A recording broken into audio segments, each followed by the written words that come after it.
Hello बच्चों, कैसे हैं आप। मैं आपकी टीचर सुमन शर्मा एक बार फिर से अपने चैनल पर आप सभी बच्चों का स्वागत करती हूं और आशा करती हूं कि आप सभी बच्चे मस्त बिंदास और प्रसन्नचित होंगे।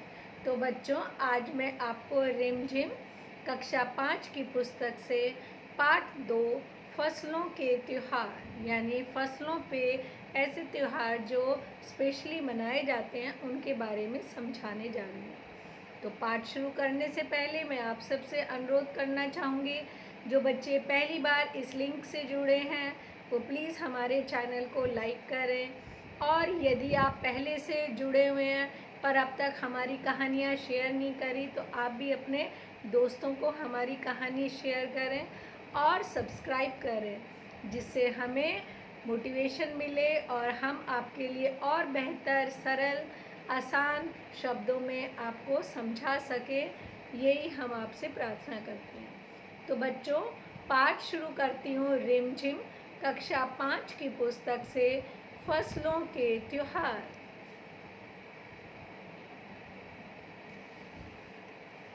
सारा दिन बोरसी के आगे बैठकर हाथ तापते हुए गुजर जाता है। बोरसी यानी अंगीठी के आगे तापते तापते सारा दिन निकल जाता है। कहाँ तो खिचड़ी के समय धूप में गर्माहट की शुरुआत होनी चाहिए, और यहाँ हम सूरज के इंतज़ार में आस लगाए बैठे हुए हैं। पूरे 10 दिन हो गए सूरज लापता है। आज सुबह तो रजाई से निकलने की हिम्मत नहीं हो रही थी। बाहर देखने से तो समय का अंदाज़ा बिल्कुल नहीं हो रहा, लेकिन घर में हो रही चहल पहल अब पता चल रही है। रह रह के कानों में कहीं चांपाकल के चलने और पानी के गिरने की आवाज़, तो कहीं किसी के हाक लगाने की आवाज़ आ रही है। जा भाग कर देख, केरा के पत्ता आइल की ना, कि पत्ते वो लाई कि नहीं लाई। आज ई लोग के उठे के नहीं क्या, बोल जल्दी तैयार होकस, अब तो उठने में ही भलाई है। यानी जब माँ की डांट लगती है कि आज तुम उठोगे कि नहीं, जल्दी नहाए धोए हो कि नहीं, तो बस ये लगता है कि अब तो उठने में ही भलाई है। नहा धोकर हम सभी एक कमरे में इकट्ठा हुए। दादा और चाचा ने क्या सफ़ेद चकाचक मांड लगी धोती और कुर्ता पहना हुआ है। खिचड़ी में ऐसन ठाठ हम पहले कबो ना देखनी, सारा देह कनकना देता।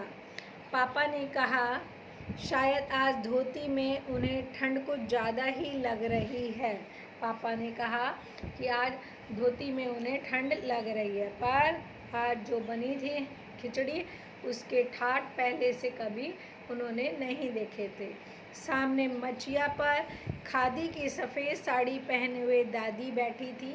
आज दादी ने अपने बाल धोए, झक सफ़ेद सेमल की रुई जैसे हल्के फुल्के बाल, यानी बहुत ही वो वृद्ध हैं, बूढ़ी हैं, उनके बाल सफ़ेद हैं और ठंड के कारण वो कभी कभी ही सर धोती हैं, इसलिए आज त्योहार के दिन सर धोए हैं तो सफ़ेद रुई की तरह मुलायम मुलायम हैं। गौर से देखने पर भी एक काला बाल नज़र नहीं आता। बिल्कुल धुली धुली सी लग रही हैं दादी।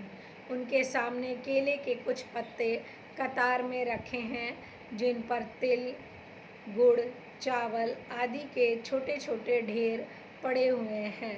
हमें बारी बारी से उन सभी चीज़ों को छूने और प्रणाम करने के लिए कहा।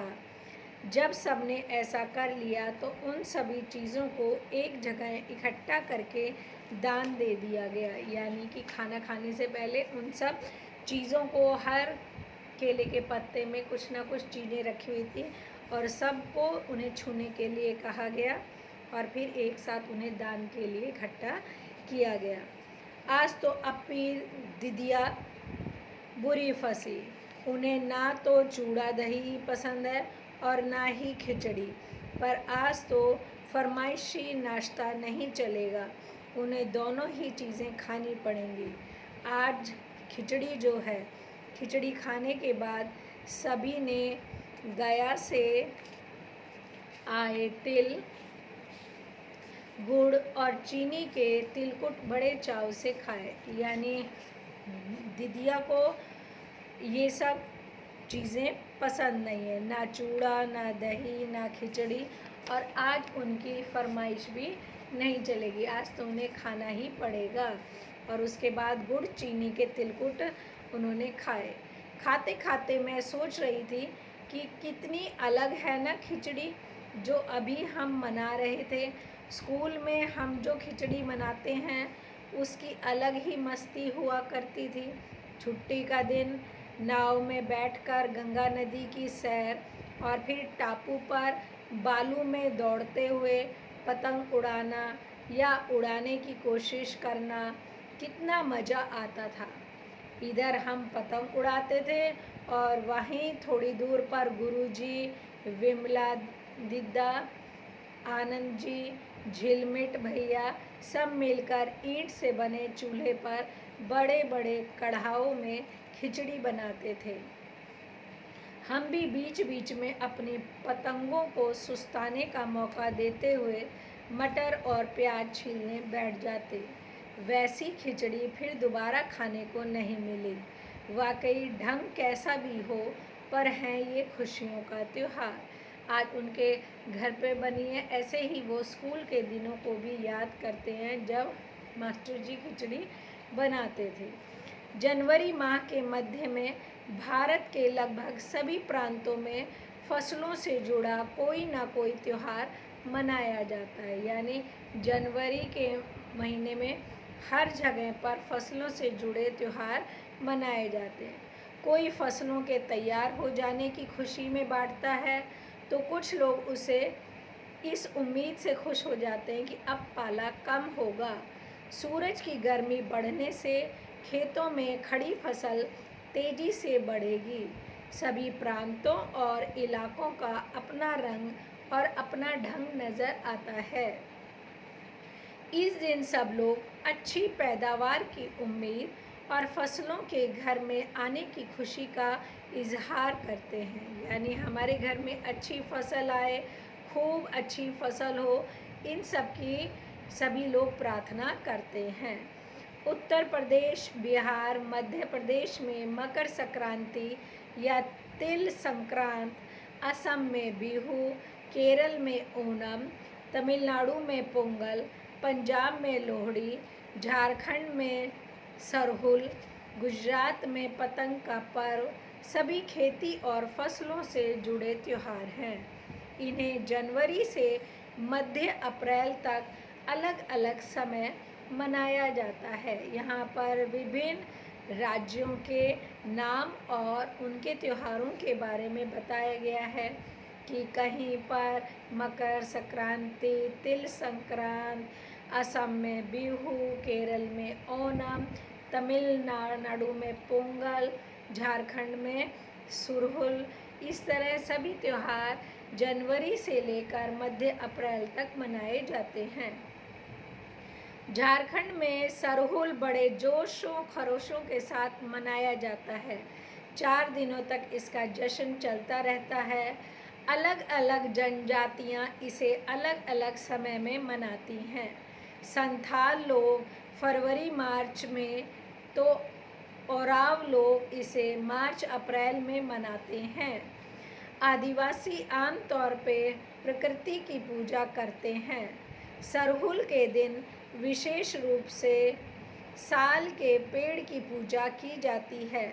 यही समय है कि जब साल के पेड़ों में फूल आने लगते हैं और मौसम बहुत ही खुशनुमा होता है।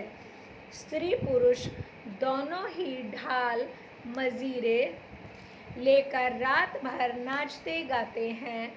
चारों ओर फैली हुई छोटी छोटी घाटियों, लंबे लंबे सालों के वृक्षों का जंगल और वहीं आसपास बसे छोटे छोटे गांव, लिपे पुते, करीने से बुहारे और सजाए गए अपने घरों के सामने लोग एक पंक्ति में कमर में बाहें डालकर नृत्य करते हैं। बताते हैं कि कैसे लंबे लंबे साल के पेड़ हैं, जंगल के आसपास ये गांव बसे हुए हैं और ये घर को बहुत साफ सुथरे तरीके से सजाते और सफाई करते हैं और घरों के सामने एक लाइन में सभी खड़े होकर नृत्य करते हैं।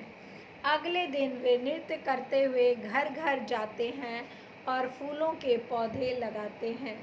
घर घर से चंदा मांगने की भी प्रथा है, पर चंदे में मालूम है क्या मांगते हैं?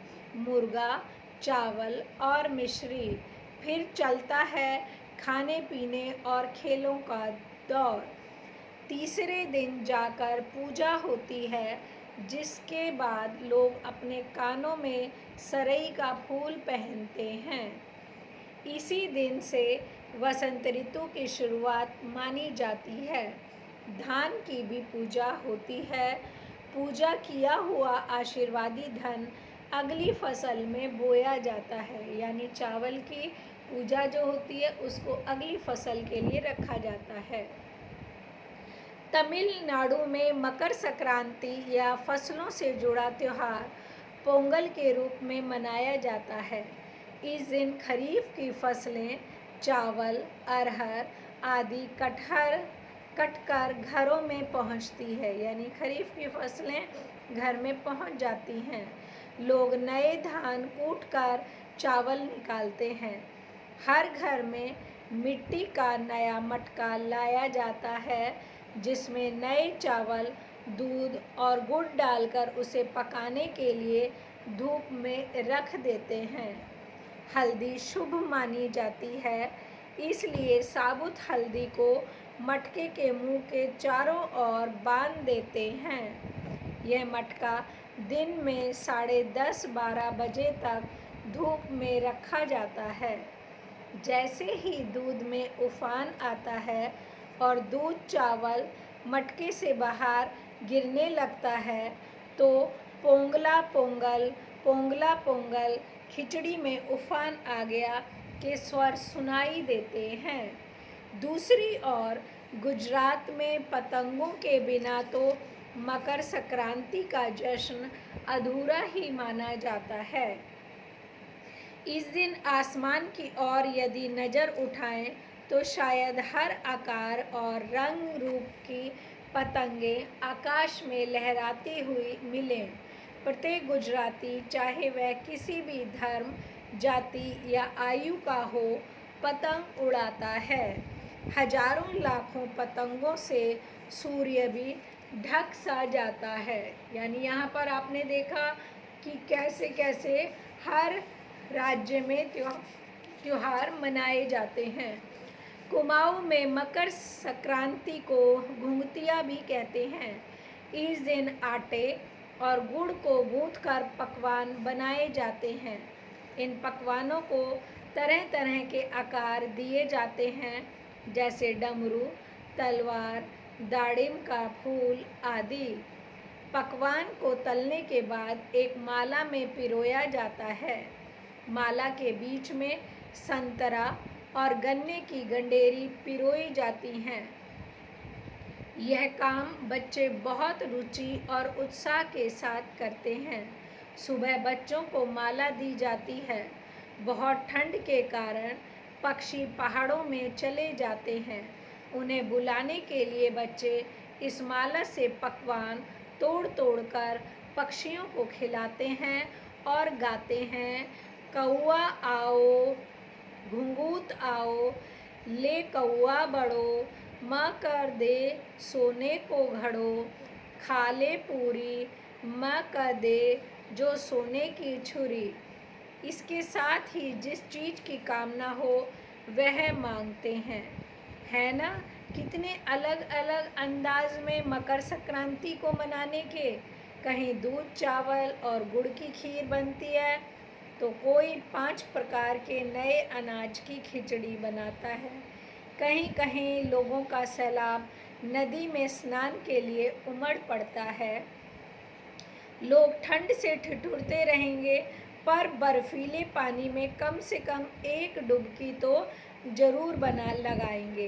हाल यह होता है कि इन जगहों पर तिल रखने की भी जगह नहीं होती। तिल से याद आया, मकर संक्रांति के दिन पानी में तिल डालकर स्नान करना, तिल दान करना, आग में तिल डालना, तिल के पकवान बनाना विशेष महत्व रखता है। तुम्हारे घर या इलाके में इस त्योहार को कैसे मनाया जाता है? इसे खिचड़ी, पोंगल, मकर संक्रांति या कुछ और कहा जाता है, या तुम फसलों से जुड़े कोई और त्योहार मनाती हो? यदि तुम आपस में बात करो तो तुम्हें ये जानकर हैरानी होगी कि कई बार एक ही इलाके में रहने वाले लोग भी इस त्योहार को अलग अलग ढंग से मनाते हैं। आई होप इस पाठ में आपने बहुत तरह के त्योहारों की, जो फसलों से संबंधित त्योहार हैं, जनवरी से लेकर अप्रैल तक विभिन्न प्रांत, विभिन्न राज्यों में तरह तरह से मनाए जाते हैं और लोग उनका आनंद लेते हैं, यह अच्छे से समझ में आ गया होगा। एक बार आप पुनः इसे पढ़ें, समझें, आपको समझ में आ जाएगा। ओके बच्चों, बाय, टेक केयर।